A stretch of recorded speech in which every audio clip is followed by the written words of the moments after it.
Welcome back, everybody, to another episode of the Occult 45 podcast. I am Evan D, episode number 25 tonight. You already know. Coming at you live and direct from Tampa, Florida. We got the Blue Lotus spliff sparked. Yeah, man, I've been enjoying these a lot. My dreams are starting to get actually pretty fucking crazy with this shit. So I'm really liking that. Yeah, we are back from Peru. It was such a life-changing experience. Getting a lot of questions about it. So I normally don't do lives, but yeah, we got a show tomorrow. So I figured, you know what, let's do one tonight here first so everyone can hear it. Just going to share my experience, man, what I was experiencing down in Peru. It was, man, it was a life-changing experience. So I flew to Lima on the 4th of December. And then I took a plane over to Iquitos, which was deeper into South America. It was, I got off the plane in Iquitos and then went to my hotel. And then from there, the following day, we took a boat like an hour and a half up the Amazon. So when I got to Iquitos, it's definitely a different way of life. Oh yeah, the Palo Santo's burning. We got that burning. You already know. Definitely a different way of life down there. They don't really have much down there like we have here, but it's everyone's so happy, and it's just a whole different way of living, and I love it so much. So yeah, man, the jungle was calling me for a while. It the past few years I've been experiencing some crazy stuff with DMT and mushrooms. As many of you probably know, I post a lot of stuff about that. My experiences over the past few years have been pretty wild. So I knew there was more to the whole psychedelic experience. But after contacting a lot of the different beings that I have been contacting, I knew they had a deeper message for me, and I had to go to the jungle to figure it out. So yeah, that's what I did.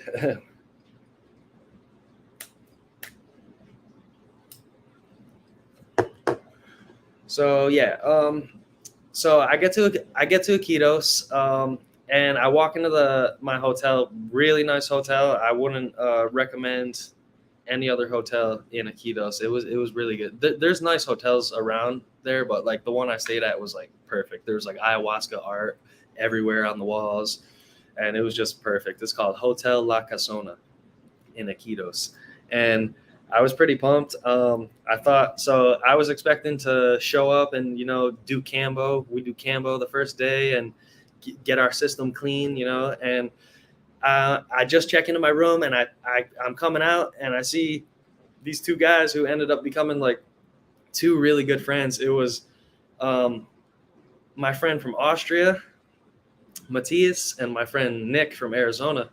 So, and Matthias, actually, he's a Wim Hof instructor, like hangs out with Wim Hof and shit. And like, he's an awesome breathwork teacher and just taught me so much about my breath and how powerful it really is. And I had already been doing like Wim Hof breathing, but after this week in Peru, I just like learned a lot more about it and how much it really helps me. So I come out of my room and I see these two guys dressed in like, they look like me. They look like we're going to the same place. So I go, hey, what's up? Are you guys going into the jungle to do ayahuasca? And they say, yes, we are. We're actually going to do Cambo right now. If you wanna join. And I was like, yes, I do. So I just lock my door. We hop on a little rickshaw, like a motorcycle taxi. That's like pretty much like the main transportation in Peru. It's all these like motorcycle taxis. So hop on that, and yeah, man, we meet this dude, Johnny, who actually he used to work at the place that we did ayahuasca at, but he no longer works there now. So we ended up hooking up with him, and yeah, man, we go to his house, and he's like a Cambo mat. His son's covered in Cambo scars, and like has like designs on his back made of Cambo scars. So if you don't know what Cambo is, they burn your arm with a piece of like burning wood, and then you pick open the burn, and then the monkey frog, it's a giant Amazonian tree frog. There's a stick with his poison on there, and they put the stick in front of your mouth. You spit on it, so they use your spit to mix it up. And yeah, man, basically pick the burn open and smear the poison in there, and within like 10 seconds you feel it enter in your bloodstream, and your heart just starts pounding, boom, boom, boom, boom. And my head started beating really fast, my face started swelling up, and then I just started puking. And right before this, I chugged like 3 liters of water, so you're ready to puke. And I'm just puking. Yeah, people are like, oh, that sounds fucking crazy, but it's necessary. You want to clean your system as much as you can. And I had already been on the dieta, on the diet, the ayahuasca diet. Yeah, so because you don't really want to be eating like salts and like sugars and fats or oils or anything like that before doing ayahuasca. So I was already following that diet for over a week before I went there. So we were already pretty clean. And so I go down there, we do the Cambo. That was a crazy experience. My face looked funny as hell. I got a bunch of pictures from that too. Freaking face swollen, puking like crazy. And yeah, man. So now we're clean. The whole Cambo experience was only probably like 15 minutes long. But it was intense, definitely. So we go back to the hotel, and the following morning is when we had to meet to leave for the jungle. So we we went back, shopped a little bit around the markets and the shaman shops and all the cool trinkets they have, all the art, amazing art. And yeah, man. So we go back to the hotel. We're just chilling there, and so we wake up the following morning. You know, I wasn't really nervous, but because I knew this was, this is the most powerful psychedelic on the planet, and so yeah, man. And I mean, people watching it, I don't know if you're familiar with what this is, but so let me just go over that real quick. So I went there to do ayahuasca, which is an Amazonian brew. It's a tea. It's DMT containing tea, and it's an orally active DMT. So the vine of ayahuasca, which is the vine of death, but it's not the vine to kill you, but the vine to kill what you are not. So it gets rid of anything that you are not. But yeah, so this has harmaline alkaloids in it, which shuts off. We have a chemical in our stomach that breaks down DMT if you ingest it. This chemical is called MAO, monoamine oxidase. So the harmaline alkaloids from the ayahuasca vine shut that chemical off in your stomach.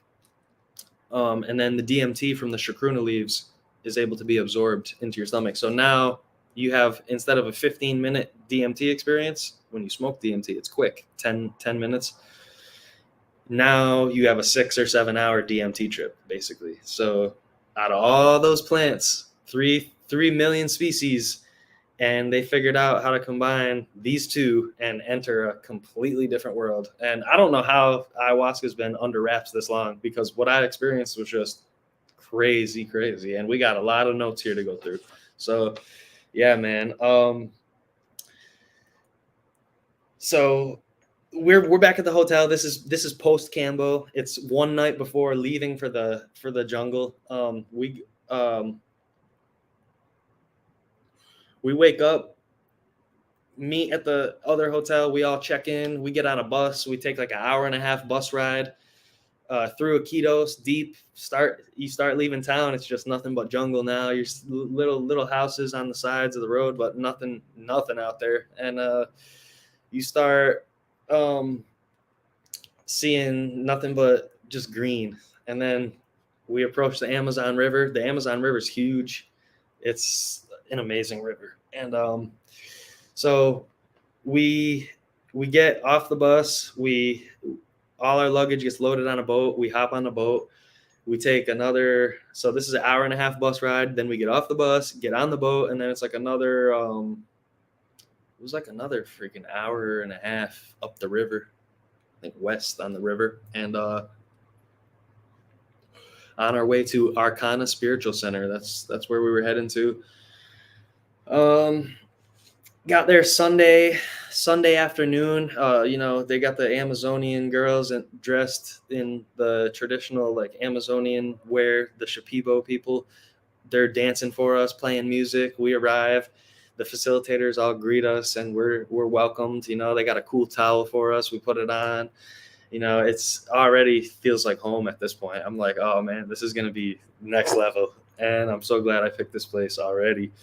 And we get there, they show us around. I documented all this too. I got videos of the whole entire place. So yeah, the Wi-Fi that was basically nothing. You could catch it once in a while, but it was a good disconnect from everything. So yeah, I'm just checking my notes here. I mean, I was pretty excited. I knew it was going to be very, very intense. So Sunday, it's the night before my first ayahuasca experience. We did 4 total in the time I was there, and plus I smoked 5-MeO DMT again, which is the Sonoran desert toad secretions out of his gland. So yeah, man. On Sunday night is when you kind of meet the shamans and like a few of the facilitators. You meet all them. You lay out your intentions, what you want to, what you're there to accomplish. What you're looking to take care of. It's a lot of hard spiritual work. It's not like a fun. I mean, it was a beautiful vacation, but it was also a lot of hard work. A lot of people say ayahuasca is the like most dreadful experience that you could go through. And for some people it was that way. For me it was very amazing, but it was a lot of hard work, and I made a ton of new best friends from all over the world. I got friends in Australia now. I got friends in Austria. I got friends all over the place now from this, and we all became so close during that week. So I laid out my intentions. I was brutally honest with them. I told them everything that I was like, kind of the things I wanted to make better about myself and things that I wasn't really 100% happy with in my life. And, I was pretty happy, but there was definitely some things that I had to work on before going there. And, there's still stuff to work on. We all got to work on stuff. So I was the second person to lay out my intentions out of, I think there was like 22 of us there who ended up being there. But yeah, so I was number 2 to go, and I laid out all my intentions. And everyone was just so nice and just understanding, and welcomed me with open arms, basically.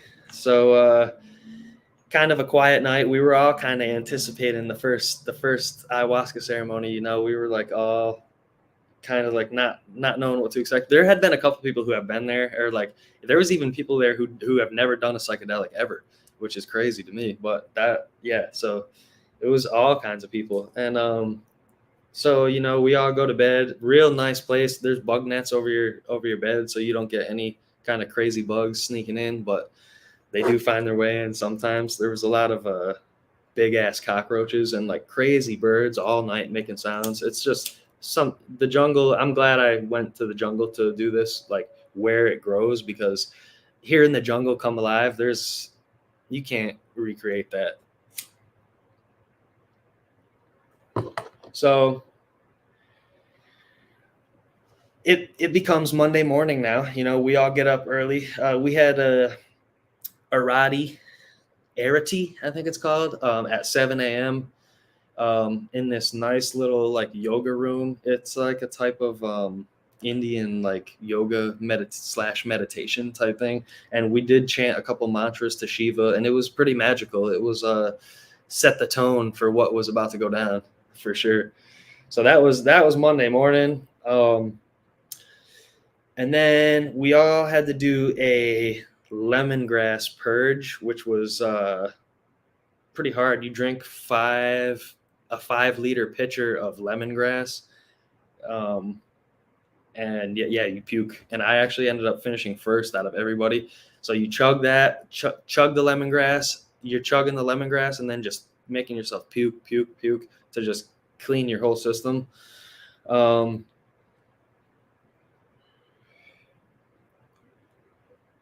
Yeah, man. So that was good for we were, like I said, we were all on the diet, and we were all pretty clean. And actually, so Monday after the lemongrass purge, this dude that I met there, one of my good friends, he comes up to me and he was saying he woke up at 4:30 in the morning, and he was like, "Oh shit, I got to talk to Evan." And we had been chatting until like pretty late at night, me and this guy.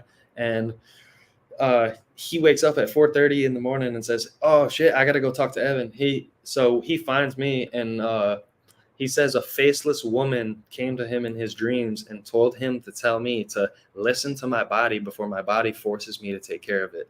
Powerful messages from beyond, man. And yeah, definitely relating to why I went there for sure. And that really spoke to me when he shared that with me. So before each ayahuasca ceremony, the shaman go through the forest and pick these certain plant. They ask the plants for permission to pick them to use in this plant bath. And the plant bath is basically a bucket of water. You put your positive intentions into the water, and you take all the plant like material and you scrub your body with that, and think of all the negative things that you want to get rid of. So all the negativity that you want to leave behind, you're scrubbing that out of you. And then I had my hand in the bucket of water and just infused it with positivity. And then you dump that on your head, down your body. And it gives you protection during the ceremony. Oh, these Blue Lotus spliffs, they are mildly psychoactive. You're not like tripping or anything, but definitely get you right. This is the stuff in the Egyptian hieroglyphics that they worshipped, and they were accessing the afterlife with this stuff too. So definitely recommend. You can make tea or smoke it like I'm doing right here. So yeah, so we do the plant bath, and oh yeah, that was after we went to after Monkey Island. So we went to this like, we took a boat trip up the river on Monday, like early afternoon, and we went to this like these woolly monkeys. They're beautiful, cute as fuck. Woolly monkeys. They look like a little woolly bear. They're like soft as hell. It looks like a woolly bear. They're so fuzzy. I wanted to bag one and take it with me. But yeah, so we went and visited them, feeding them stuff. They come right up to you.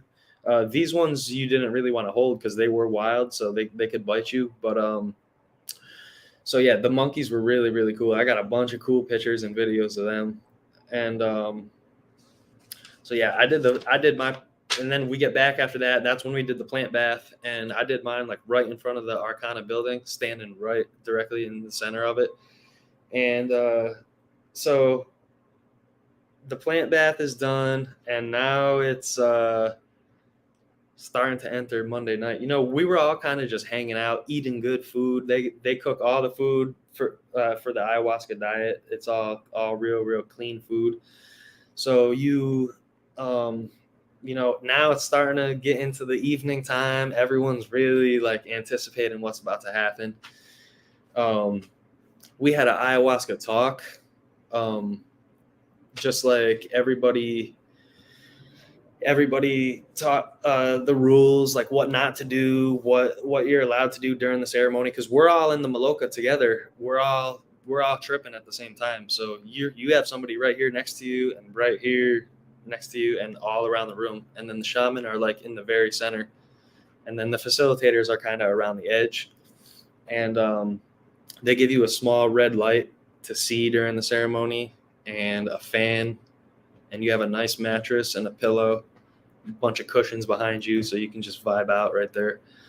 And so we finished the ayahuasca talk, and I really had clear, my intentions were clear. I knew what I was going to be working on, and I knew the vibe of some people. I was expecting them to kind of they might have a difficult experience, because they just their demeanor and just the way that they were. But yeah, some people had more difficult experiences than others.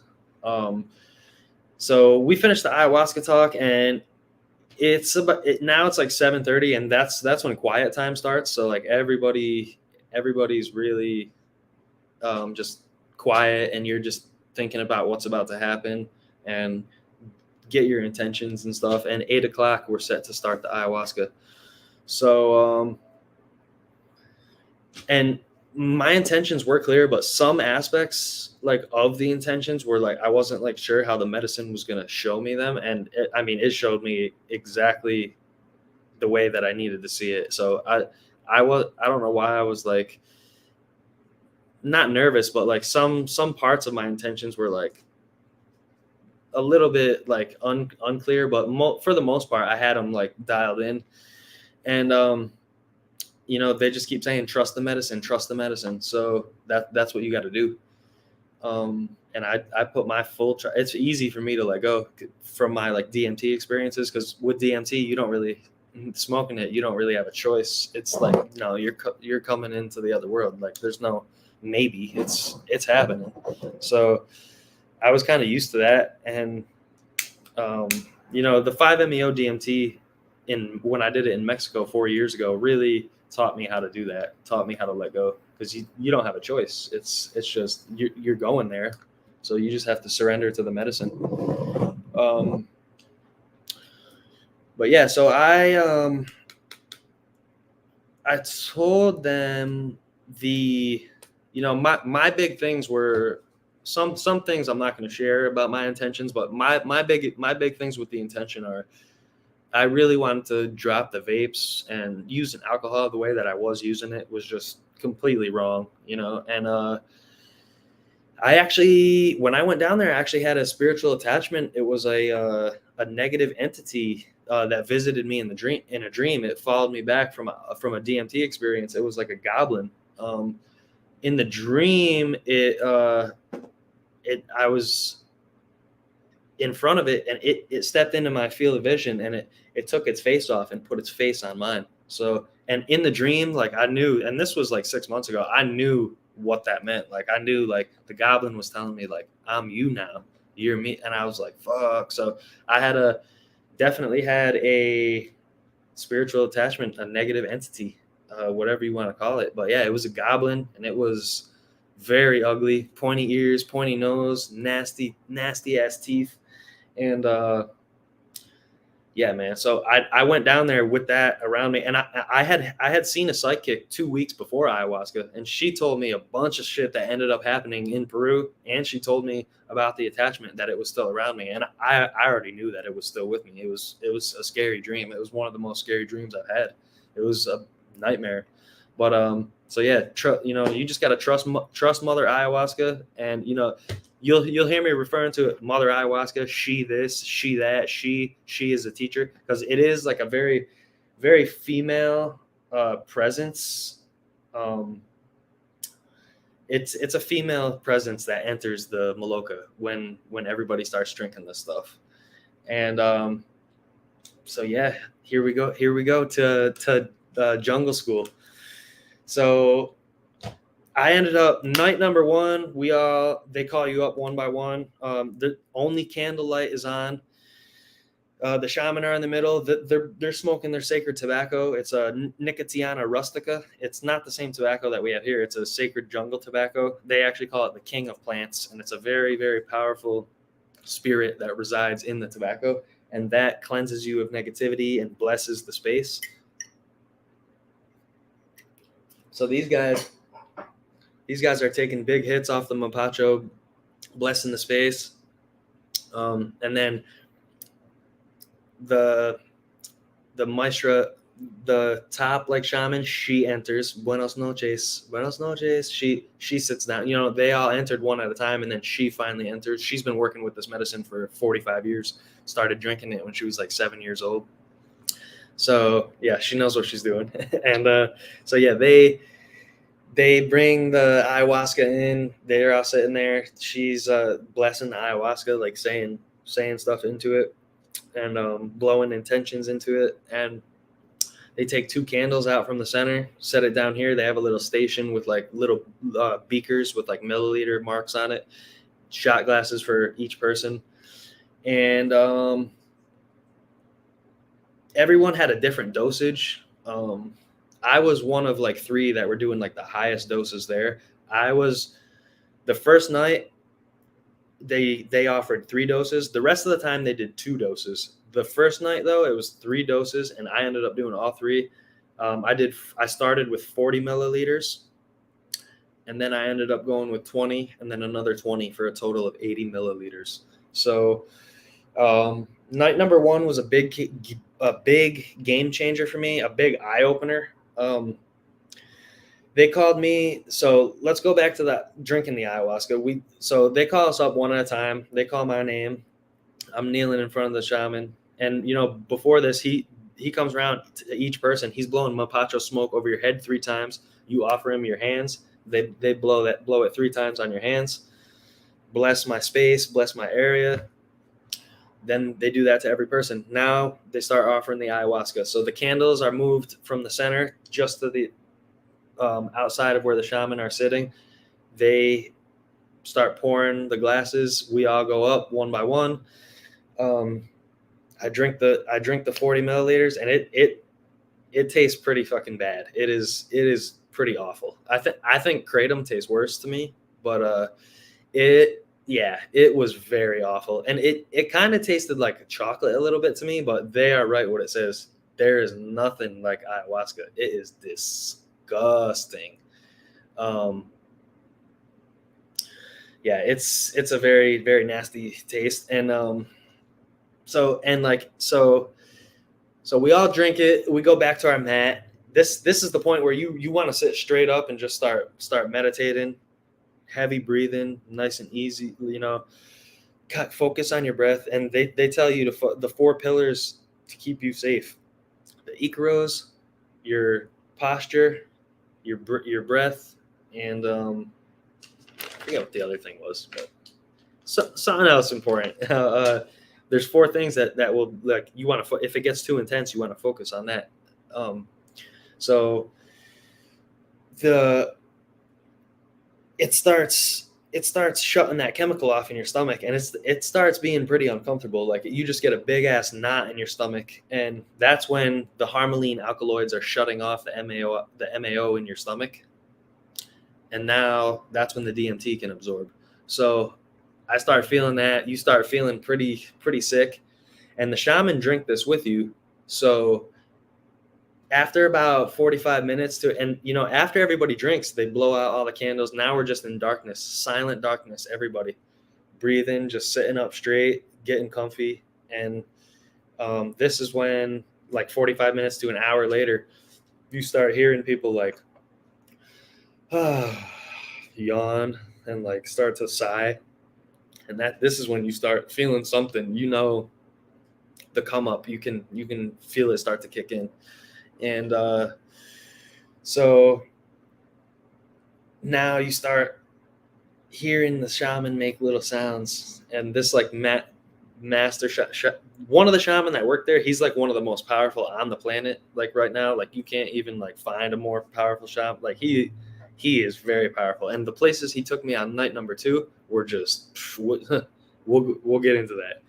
But so so night number one, so an hour after you drink the ayahuasca, this is when you start hearing the shamans start sighing too, and they're like now starting to do their icaros lightly. And so the icaros are, they will spend months, and the shaman will spend months in the jungle, consuming only a certain type of plant, very strict diet, isolation from everybody, no phone, no any type of social media, none of that, no social media, no phone, no human interaction.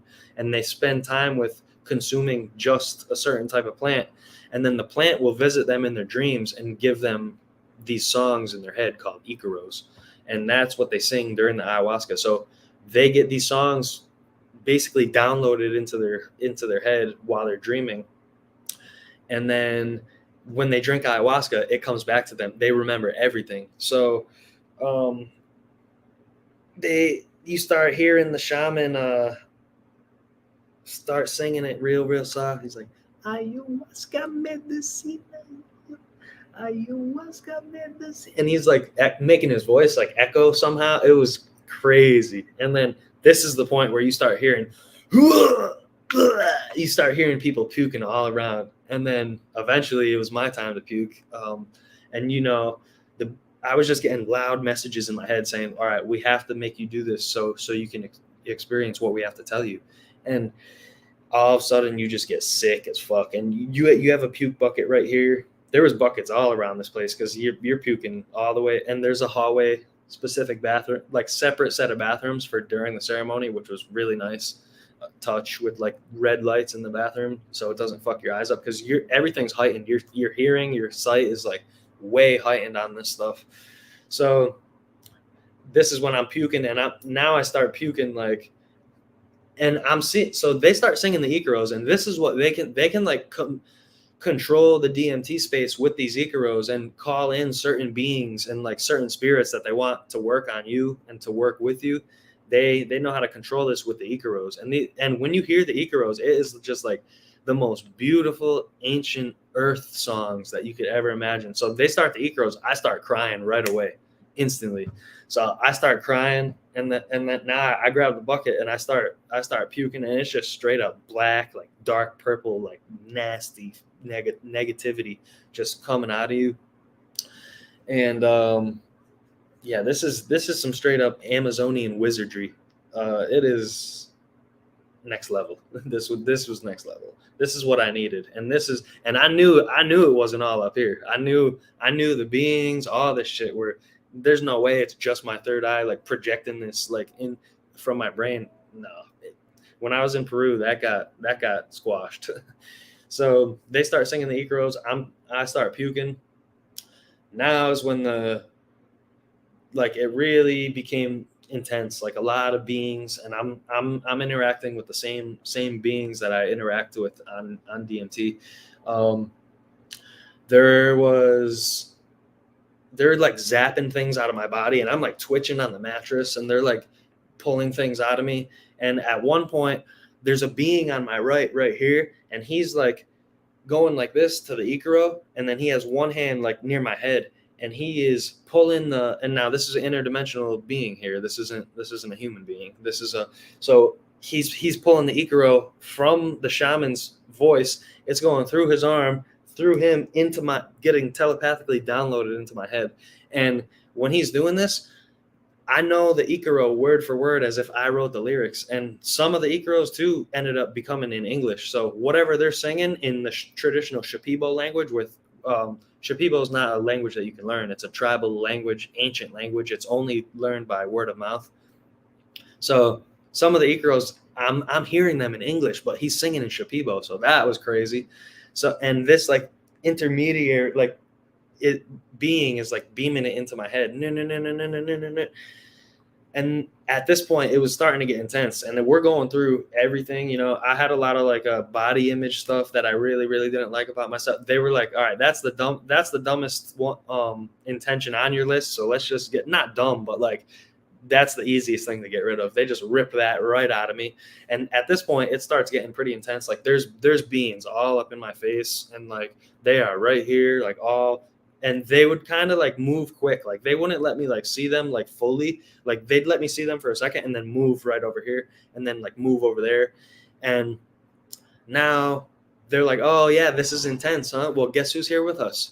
Grammy. And she's like, oh, hey, Ev. And it's my grandma's voice and everything. I couldn't see her, but you know, she just passed away back in July from liver cancer. Me and her were very, very close. And so she shows up. She starts talking to me. She starts telling me, you were right about everything. Keep talking about everything you're talking about on your podcast because you're right about everything. And that was really, really comforting to hear that. She just showed up and stuff. It was like a comfort thing. Like they like brought her in to like talk to me while they were like pulling stuff out of my body. And I could feel these like really weird like sensations, like pinching, like coming out of my body and like just negativity like flying out of my body. And you know, the big thing that I took away from night number 1 was love.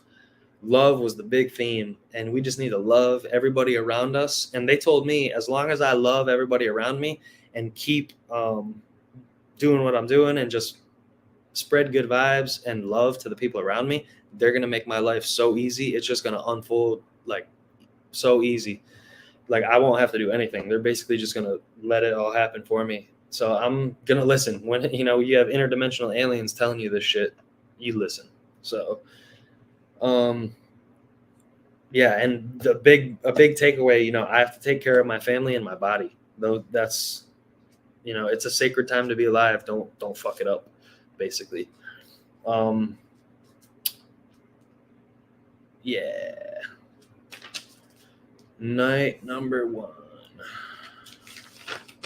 So yeah, that was it lasted a while. That 80 milliliters, it was pretty intense. Like I had no idea it was going to be like this intense, but it was nothing compared to what was coming next. And you know, it wasn't too intense for me though. I handled it very well, and it yeah, man, it was exciting. I was excited for the next 3 nights that I was going to do it because it was just, I was like, wow, what could possibly be next? Lighten up this Palo Santo here again. Get this shit burning. Shit, we might have to spark up another Blue Lotus spliff too. Actually, that's what I'm thinking. Oh yeah. So yeah, man. And you know, I'm gonna have links for where I went and all the information. All you guys can reach out to me, and if you got more questions and stuff.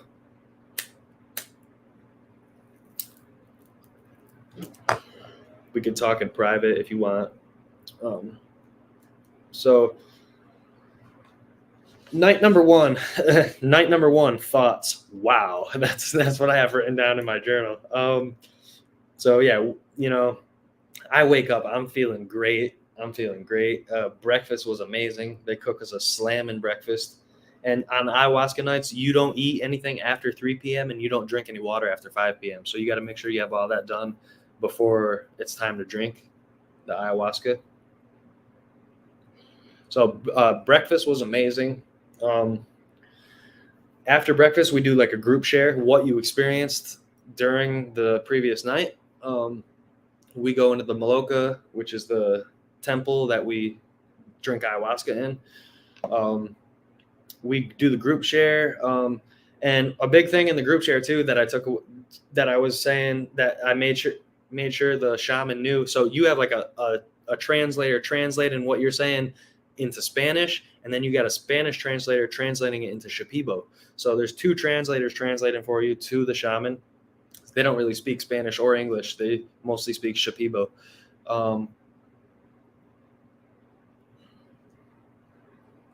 One big thing, though, that I wanted to make sure that they knew was these people should be protected at all costs and kept in the highest castle that we can build because they are so special. We need to protect the Amazon, protect this knowledge, and make sure it never goes away. And they can't stop the truth. You know, it's been a long time coming that this info was going to come out. And I'm just here to let everybody know how powerful this medicine is.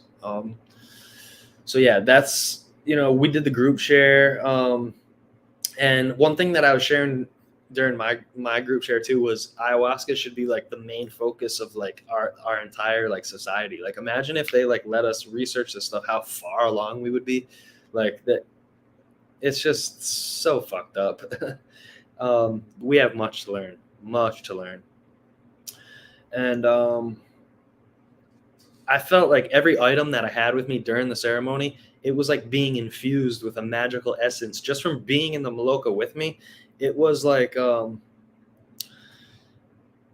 just getting infused with this magical, like this right here, this pashmina here, flower of life pashmina, that was with me the whole time. I had that on and like around during the whole entire ceremony. And like I feel like it's all just infused with just like magic, you know. So another thing from night number 1 recap was why are you guys hidden? I asked the beings that I was dealing with, and they said only for now. We have to stay hidden because that's just how it is right now. But one day everyone will know about us. That's what they were telling me. And you know, not everybody experiences beings, only people who are ready for it and people who are designed to handle it and experience it. You know, I'm not saying I'm better than you or this person's more advanced than this person. I'm just saying somehow, like, I didn't ask for this, you know, this is just who I am. And they chose me to interact with. And nor am I the only person that they do interact with. I'm one of many people that are talking to these things. So yeah, we do the group share. We're kind of all just hanging out for the day. Basically, we had different activities throughout the day that we would do. There's a beautiful pool there that they just put in. It's all been newly renovated, and we're just all hanging out, talking about the first night. And so night number 2 is upon us. We're going into night number 2. Oh, and also the day of night number 2, I ended up getting a Amazonian bone crusher alignment, very painful massage. Well, it was like an extra $100, but it was definitely worth it. It helps the medicine flow through your body better and just get you energetically aligned. And this massage, I was crying from start to finish. This older Amazonian woman, I don't know if she was Shipibo. I think she was, but older Peruvian woman gives me this massage, and I'm just crying the whole entire time. And it's just she's sticking her fingers in my joints, popping things that I hadn't felt in years, and just fixing so many injuries that I have had and have been hurting me for a long time. So it was a very emotional experience during the massage. So I get the massage. So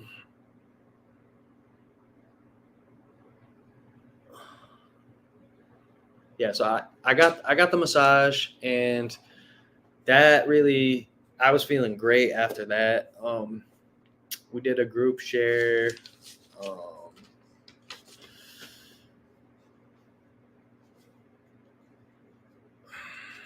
I'm just going over my notes here a little bit better.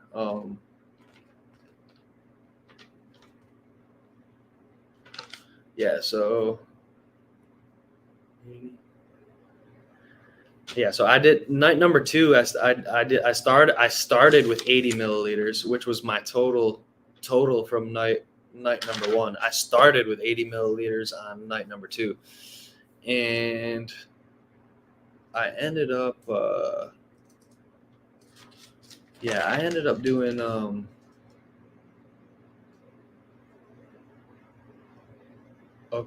I did 80, 90, 100. So 100 in total. And night number 2 was the most intense out of the entire. I think for everybody, night number 2 was the most intense, but definitely, night number 2 just brought me somewhere. I mean, I knew the possibilities of where you can go with this stuff, but I had no idea what night number 2 was going to be.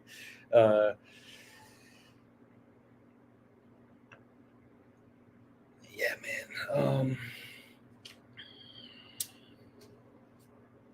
So I started with 80 milliliters. And night number 2, I'm still kind of processing night number 2. It was I drink the 80 milliliters, go back to the thing. I'm sitting there. I start feeling sick. I puke. I purge. And then it's I start seeing like a bunch of types of beings like enter.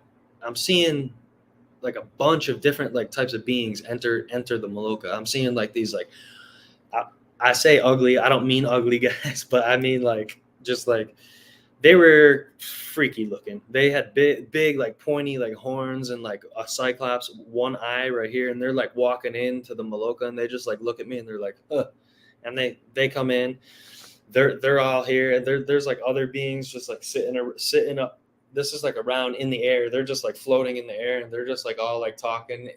They're like joking around like about me, like in a different like alien language, and they're like like, and then sometimes they're like, you just wait for where we're taking you tonight. You don't even know. And like, and then at one point, this like this thing like opens in front of me, and I could see like a UFO in there, and I was like, yeah, I want to go. I want to see that. And then it just goes away, and I was like, what? Like what? I wanted to go in there and see that, and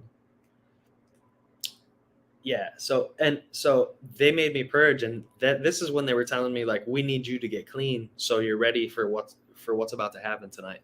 And now all of a sudden, like, I'm completely sober. And I remember laying on the mat too, going like, man, I could drive right now. And I'm like pushing the clutch with my foot and like shifting, and I'm like, yeah, I could probably drive right now. This is fucking crazy. Like, I'm completely sober. What? And I walk out to the bathroom. I go there. I'm like just getting fresh air. I'm smoking out there, and we're smoking mapacho, the sacred tobacco. That's the only thing you're allowed to smoke here. And that was actually helping me a lot during the ceremony. It would help with my stomach a lot, and if the experience was too intense, it would like help like bring me back down a little bit. So I'm out there. I'm like, this is crazy. I was kind of, and one thing too, like before I sobered up though, I was like really like hung up on like, I was realizing like what the Icaros were. It's like the plant spirit like entering the shaman and like using their body to sing ancient earth songs. And I was just like so hung up on that. And I was just like, yo, that's what this is. Like, this is crazy. Like they're being spoken through by like an ancient like intelligence. Like, this is crazy. Like, these songs that they're singing are like being like infused into them from like an outside external being. Like, and I was just so hung up on that, and my mind was just blown. But then that's when I sobered up, and I was like, damn, man. So I go out there. One of my good friends, Alex, is out there, who's one of the facilitators. He says, just take a breather and try to go deeper with the medicine. And then, this is okay. So I guess I had to taken the second dose because I had been completely sober. They called me up for the second dose. That's when I drank the other 20. So then that's when I had 100 milliliters coursing through me. And I was like, okay, well, I'm completely sober right now. I step out, I'm talking to Alex. I'm like, all right, I'm going to try to go deeper. And then now the second dose kind of kicked everything off. Oh man. I go back into the Maloka. I lay down, and this is when things got fucking real. I basically was interacting with the same beings that I interact with on DMT, plus a lot more. So I am I'm on 100 milliliters at this point. I lay back down, and this is where I meet. I'm basically getting introduced to the creators of space and time continuum, the space-time continuum. The one Maestro Ardino. He's like one of the most powerful shaman, the one I was talking about before. He got attacked by a crocodile when he was like 12. He can't walk good and shit, and he's like so fucking powerful. His Icaros, I'm up on my knees. I'm like waving this thing. I'm fucking going crazy. I'm like doing all kinds of. I just remember doing all kinds of shit and just like there was like a bunch of beings around me, just like it's about fucking time, and they're showing me like the creation of the earth and like all the cycles that the earth has been through and like all this shit about like a lot of it was like they would like try to like tell me some things like, and they would just laugh and be like, oh man, like how do we even like tell you this, like we don't even know like what words to use for you to understand this. So they're showing me the creation of the earth, all this shit, and brought to this like palace, and there's like a bunch of different types of beings in there, and they're all around me, and basically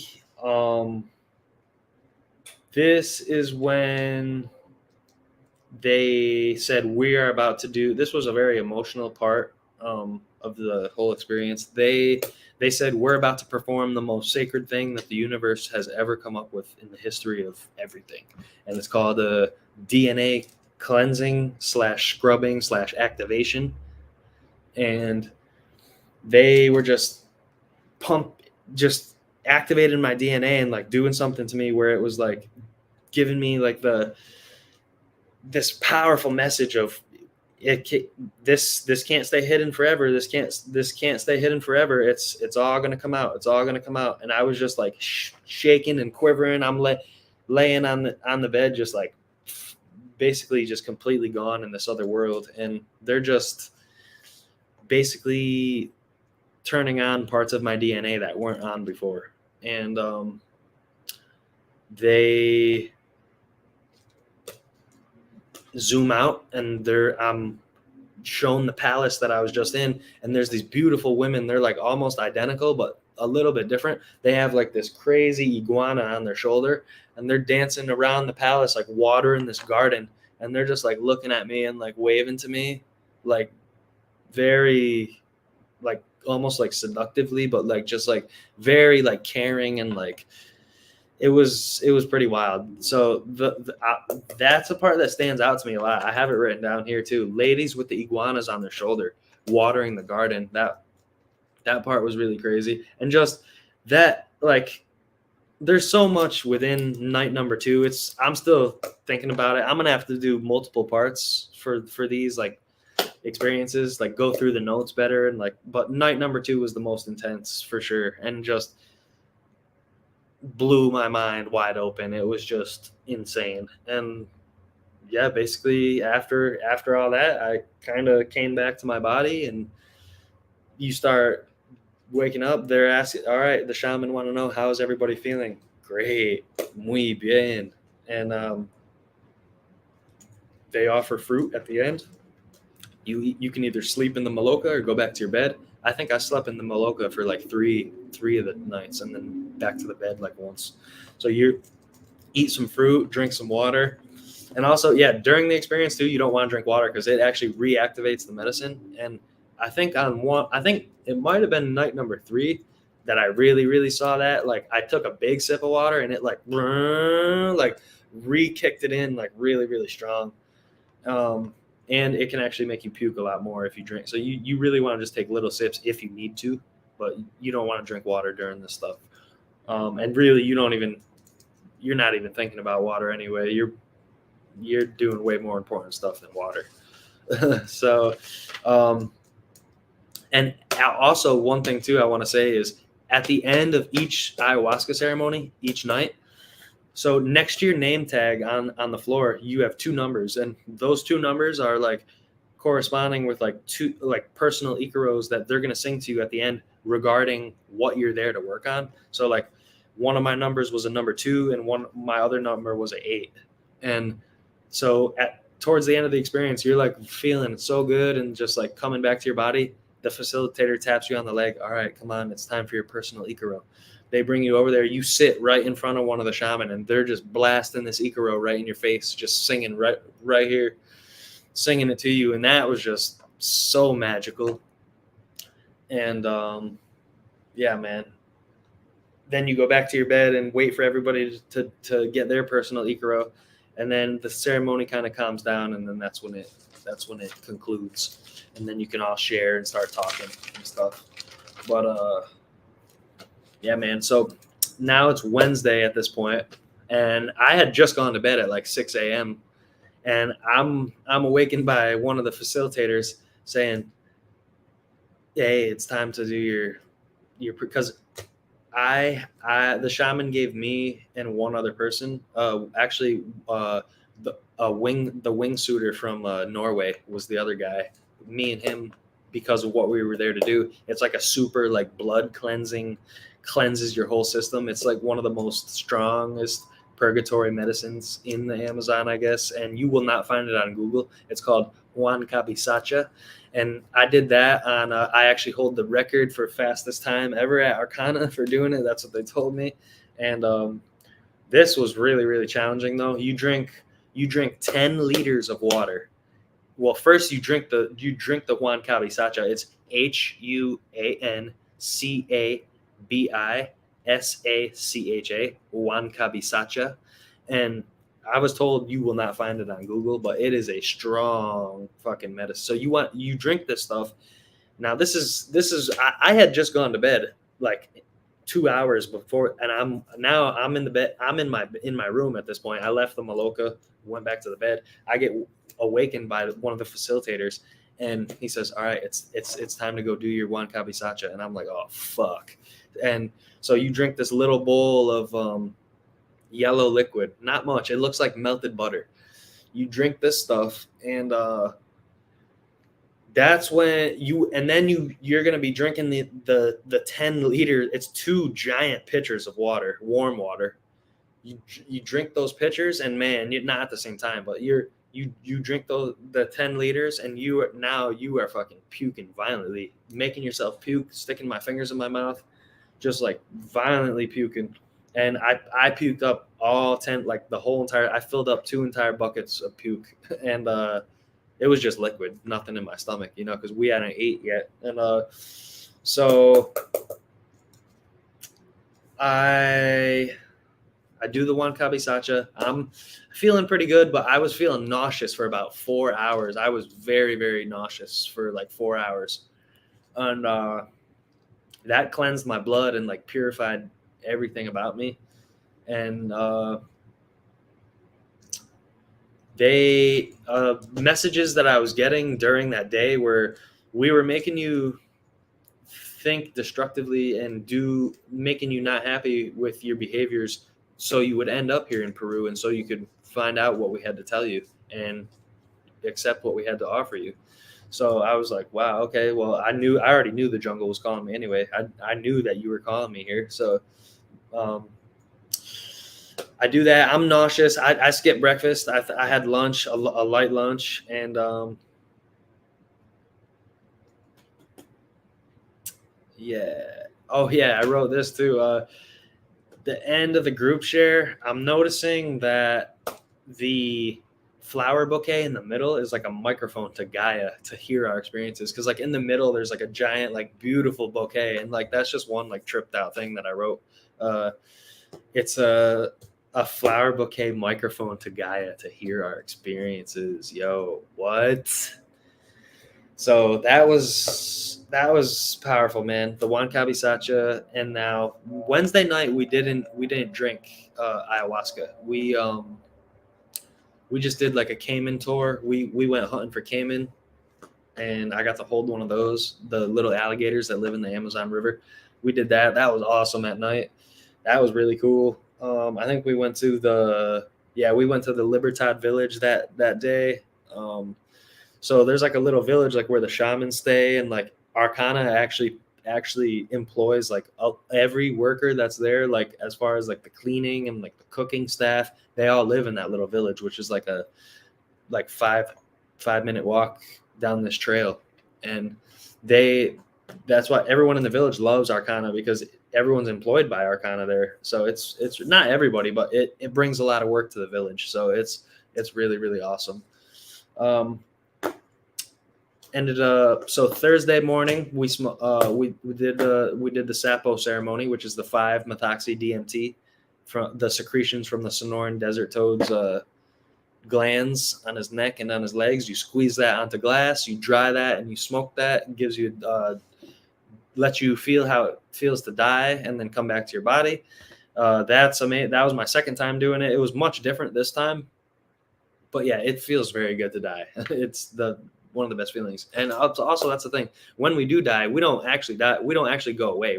We are immortal beings. We don't go we just go into a different place. It's not like this body is gone, but we never go away. They just want you to think that.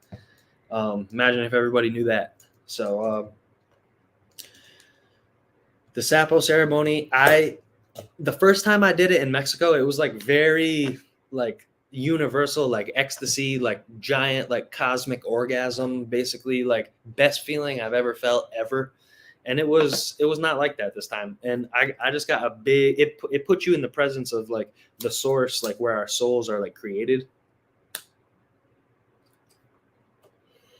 So I'm starting to calm down now. At first I was all over the place because there's so much like information here. It's like, and looking at my notes, I'm like, fuck, but I'm doing a show tomorrow talking about this stuff. And I wanted to do one here on mine first. Sorry, Chad. But yeah, we're going to have a good show tomorrow too, but I just wanted to go do it here first because it's my show. And this just totally changed my life forever. So I had to do it here first. But yeah, so the Sapo, it puts you in the presence of like the God, creator, source, whatever you want to call it, the guy. Like it puts you in like that presence, which is very powerful. I still think ayahuasca is like way more powerful, but I don't know though, because the first time I did it in Mexico 4 years ago, it was fucking powerful. But this time was powerful too, but in a different way. It was telling me that I don't need to have the feeling that I got last time because I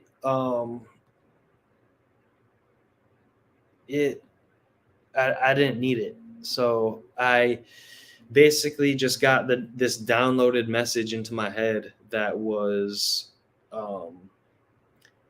you're okay. You were almost very close to having bad things happen in your life, and coming here, learning this information is going to put you more in line with your higher purpose. That you're already there, but now you can see where you're supposed to be. So it was a very clear message of I'm okay and everything's good. Just got to stick to my lane and remember what I'm here to do. So, oh yeah, and during that also, I was experiencing telepathy with one of the facilitators. One of my friends just did the 5-MeO, and he came back to his body, and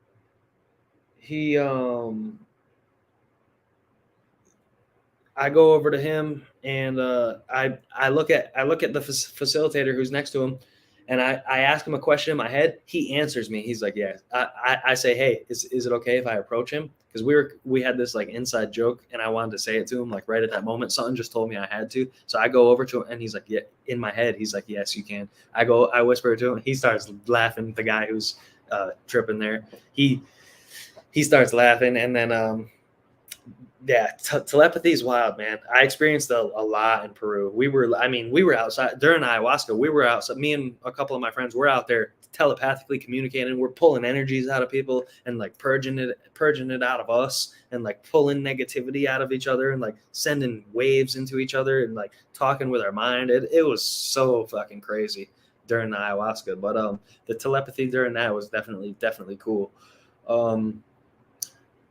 Yeah, man, high frequency party. It was a high frequency party, that is for sure. So after, and now I have my 5-MeO experience off film too. I'm gonna post it eventually, but so I one of the facilitators, I'm just like coming back after the sapo, and I'm like, she puts a piece of watermelon in my mouth, and the same reaction on like everybody when they eat the watermelon. It's just like, oh my God, this is so good. Like you're tasting it for the first time, and it's just like great. Like I just got a loud booming message in my head. Just taste this, all that I've provided for you. It's so magical, isn't it? All this is for you. You can have this whenever. It's just, you need to appreciate it. And I was just like, oh my God, this tastes so good. Ate the watermelon, drank a sip of water, and I'm feeling good at this point. And Thursday would be ayahuasca ceremony number 3.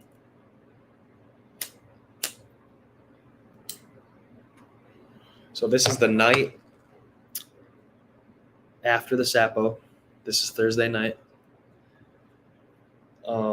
They asked me what did I want to do for a dose. I said, let's dial it back a little bit from night number 2, because night number 2 was fucking intense. So we dialed it back a little bit. I started with 70 milliliters, and then once the second dose was called, I did another 20. So I did 90 milliliters on the third night, which is 10 less than the 100, and 90 is like perfect for me. It was perfect. And I didn't puke on night number 3 until after the second dose. I was fine all the way. And then they said, all right, we're going to be offering the second dose. If you think you need it, come up one at a time. So I go up, get my second dose. I think I might have been the first one to do the second dose that night. Maybe like the second person or something, because it's kind of hard to see over there. It's dark, but they have a red light on, but it's kind of hard to see when you're in a different world already. So I walk over there. I get my second dose. My third night we already knocked out like a bunch of my intentions, like why I was there. Now I'm feeling good. My spiritual attachment's gone. The goblin is away from me. I'm good to go. Night number 3, I went in there solely to gather light information and explore. And I ended up meeting these very advanced beings that gave me very advanced mushroom growing knowledge, and very a lot of information regarding mycology and different mushroom information. And we'll leave that at that. Just I had some very, very crazy things shared with me about what's going to be happening in my future very, very soon, regarding some pretty big bands that are going to be contacting me to hear my story and to also jam and possibly even start a band. So that's really cool. But yeah, they were showing me my future, and they were telling me the beings that I was interacting with they introduced me to the mushroom people, who are it's a different type of being that inhabits the mushroom, that are super old and very ancient, very advanced beings. The ones I was speaking with are very advanced as well, but the mushroom beings are like a very ancient type of race that have a lot of information. And so I'm just having this crazy epiphany. I'm like, damn, that's who they are. Like, it's different than you guys. It's a different being, because I see the same type of aliens when I'm on mushrooms too, because mushrooms are DMT. But yeah, I see the same kind of beings when I'm on mushrooms, kind of. But now I know that it's a different race, kind of, basically. So and in my head now, they're telling me the stuff after we get past the mycology stuff. Now I'm like talking about the bands and stuff. Now I'm hearing this, like the albums playing in my head, like every single song, like at the same time, like over and over, and I'm just like jamming, rocking out, basically to music in my head, and it was just loud and clear.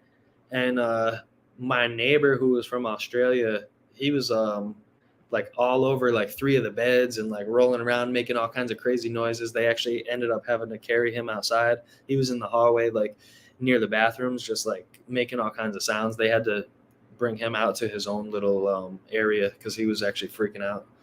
not freaking out in a bad way, but just really just completely gone. And oh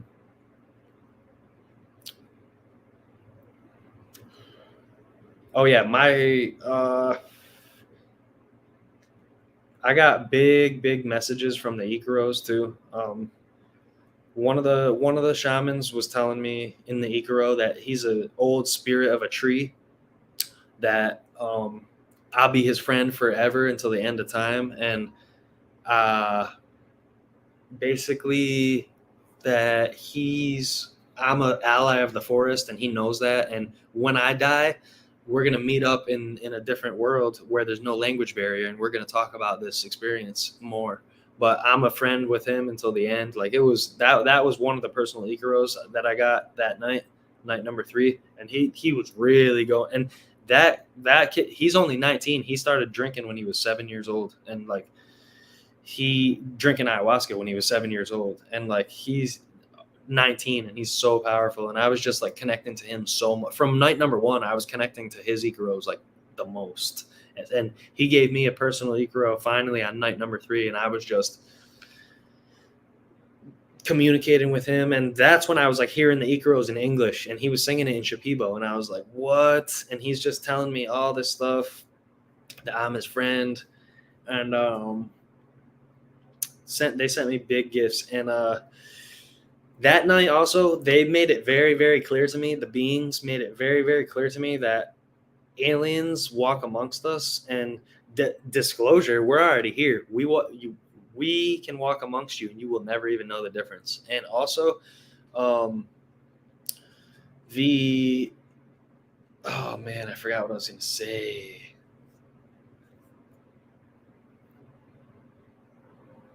Oh yeah, that's another thing too. This is what I was going to say. So over the past few years, I've been like so hung up on the fact that like, oh my God, I'm communicating with aliens. Like, what?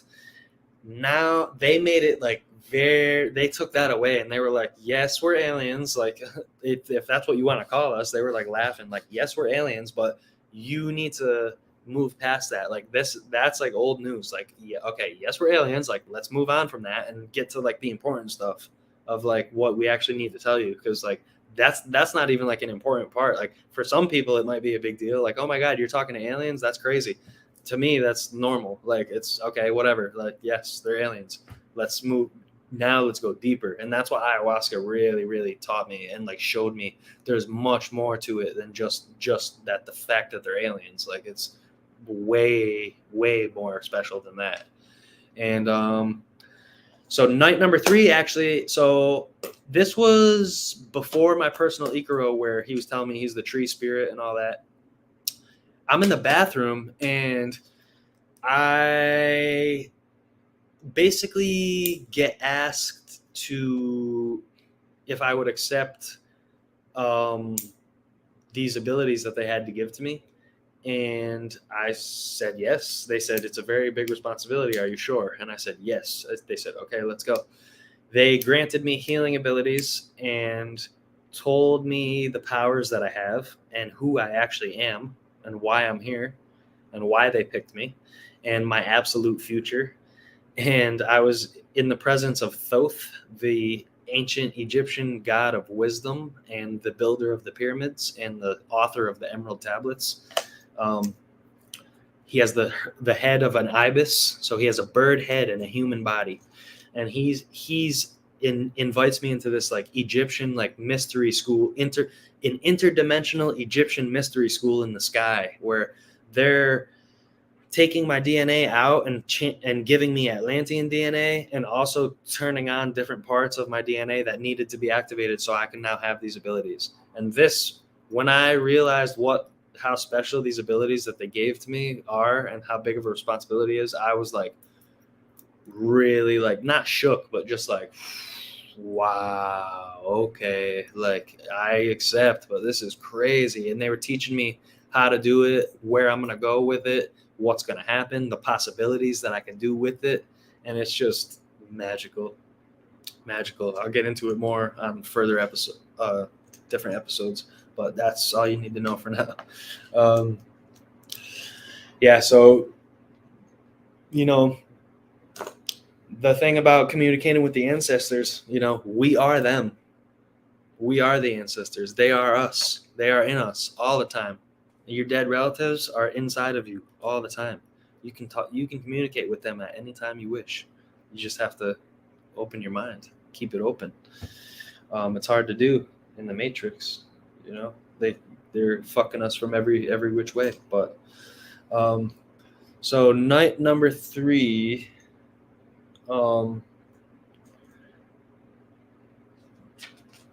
Okay, yeah, this is where we did like an integration circle.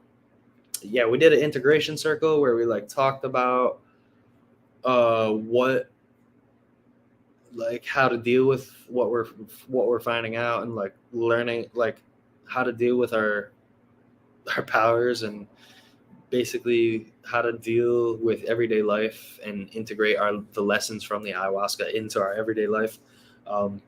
And the final ceremony was at 8:30 on the fourth one. So it was at 8 o'clock every other time. The fourth night it was at 8:30, and we did a bunch of different like exercises where we like wrote down like shit that we didn't want anymore, and then we burnt it and like stuff like that. Wrote like our new future, our new life, and yeah, basically I had this new mindset going into like this whole new revelation. Like, I'm an interdimensional traveler. I'm a type of being that was sent here for very specific reasons.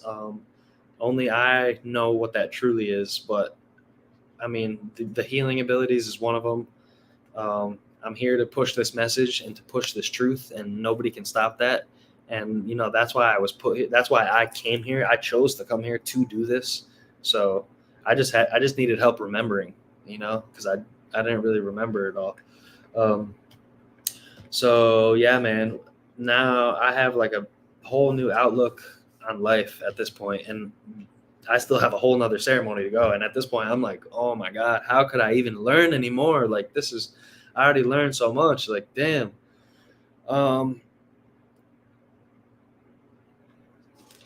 I just was really, really thankful to the beings that they're my friends, and letting me know that it hasn't all been up here. And you know, a lot of people who I talk to also dealing with this kind of stuff, sometimes you go back and forth, like, am I crazy? Am I fucking nuts? Like, what?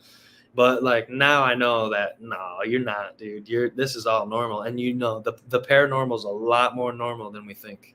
That's the normal shit. This is the fake ass shit. Like, that's the real shit that people don't want to just come to grips with. It's hard though. It's hard.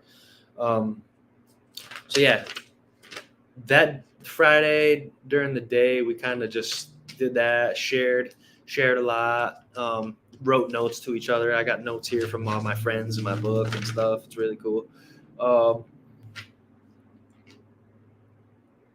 Right here, a note that I wrote in my journal. I'll share it with you guys. Just one. It says, "O Thoth, great Atlantean of time, I accept my powers and will heal people with my gifts. Be careful who I tell."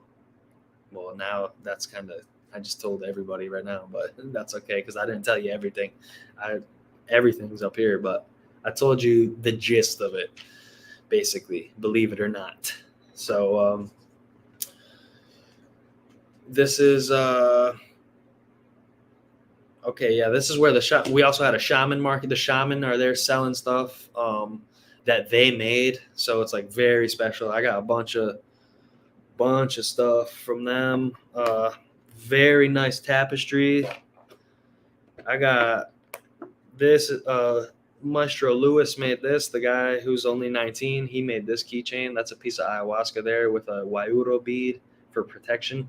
That's a keychain. I got a bunch of this kind of stuff, but this one's really special. So yeah. Now, yeah, night number 4 was kind of the night where I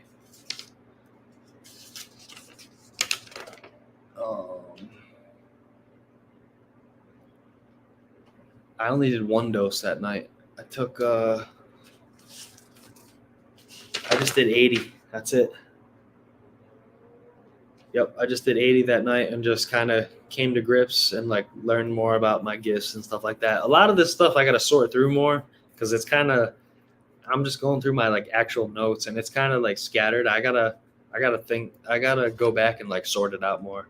Um, and then yeah, Saturday we left and I was back in Aikido Sunday. And yeah, man, it was just such a special week, man. I got back to Iquitos and checked back into the hotel, went to the shaman market, bought some beautiful tobacco and some beautiful stuff. I got some rapé and some rapé pipe, caripe, and a bunch of different cool trinkets and a bunch of stuff like that. And yeah, man, I was getting ready for my trip home. And there's a bunch of other stuff that I got to talk about. I just wanted to kind of tell you how crazy it really was, man. It was quite the experience, and that's the stuff. That's the type of stuff that I was experiencing down there. It was yeah, Amazonian magic, man. These people are very, very powerful, very, very special, and yeah, they do not want you drinking ayahuasca like the fucking lizard people, because I mean, it shows you who you really are, and this ain't it. So I'm just grateful to have had the experience, grateful to all my new friends, and yeah, man, thanks for listening. Some of it's kind of crazy. A lot of it, some people might not even be able to comprehend, not because you don't want to, because you cannot hear it. It's you are unable to process this kind of stuff. So, and that's not your fault. That's just where it is, what it is. You know, it's not anything you can change. It's going to change when it's time for you. So, yeah, it was a powerful experience. I got a bunch of dope ass jewelry. I got this necklace here with a jaguar claw and a piece of ayahuasca with amethyst beads on it. I wore that during ceremony. I got a whole bunch of clothes. I got ayahuasca gauges, some plugs that were whittled for me.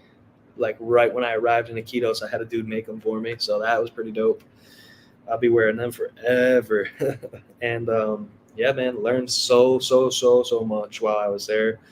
Arcana Spiritual Center, thank you. This episode was kind of all the fuck over the place, but I'm still kind of like processing a lot of it. So, but I just wanted to lay out like the basic kind of outline of what I went through down there. And it was so magical and life changing. You've got to do ayahuasca. It's not for everybody, but you've definitely got to experience it.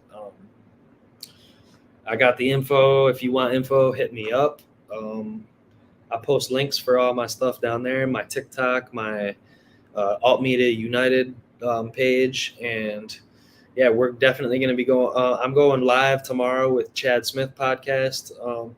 We're going to be talking this same stuff. And yeah, man, I'm going to be definitely putting more episodes like this together. I have a bunch of shows lined up. I'm going to be talking about this kind of stuff. I'm going to be talking about my Peru experience a lot because there's so much more in here that I really have to go through it and get the outline better and stuff like that. It's kind of a little bit all over the place, but I'm gonna get that down better for you, and we'll go over more. But yeah, I'm sure I'm gonna get a lot of questions from this episode.